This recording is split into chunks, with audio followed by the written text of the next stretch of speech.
Expensive movies are nothing new in Hollywood, but it is always incredibly risky. Like spending 200 million, 250 million, or even 300 million in golden doubloons on a film means you probably have to have upwards of $200 million at the box office, or in some cases, 1.4 billion. But expensive movies are also sometimes a part of a franchise, such as Marvel, DC, Star Wars, etc. But in an era where even the biggest franchises that are cameo festivals can barely break even, what makes you think that a movie that doesn't even have a franchise can break even, let alone have a budget of $300 million?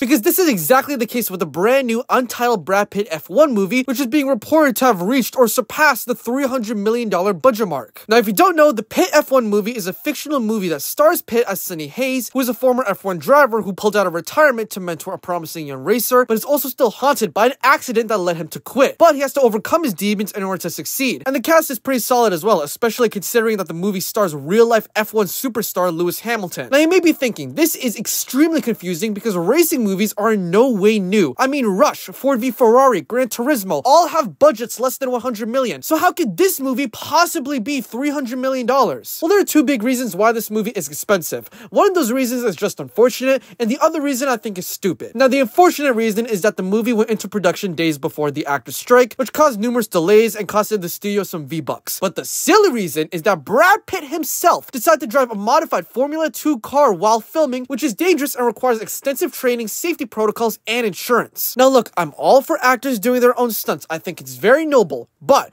the reason why I think this is stupid is because if you're an actor doing your own stunt where your entire face is covered, then I don't think there's a need to do this stunt, especially when it costs that much for an inexperienced driver to drive a Formula 2 car. But hey, this is a hot take, but also an oblivious take because I'm not an actor, so hopefully all this hollygaggle has helped Pitt, because this movie is in trouble. Because this movie at least has to make $700 million at the box office to break even, which that alone is Brad Pitt's highest grossing movie of his whole career. And that also means that Brad Pitt's star power has to be on demon time. They have to abuse the whole watch this movie in theaters marketing strategy like me abusing my pillows, and most of all, this movie really needs to rely on word of mouth to be successful. Because if you don't know, this man is being directed by the same director who made Top Gun Maverick, and a big reason that did so well is because of word of mouth. So if the director can whip up some more hocus pocus and make a good enough movie to generate Top Gun level virality, then this has a chance of making some cash at the box office. But unfortunately, however, this movie is also being distributed by Apple, which means it won't be in the movie theaters for a long time. But at the end of the day, I do hope this movie does well and becomes popular because it sounds promising, but it also needs every single Infinity Stone in the marketing world to get people to watch it.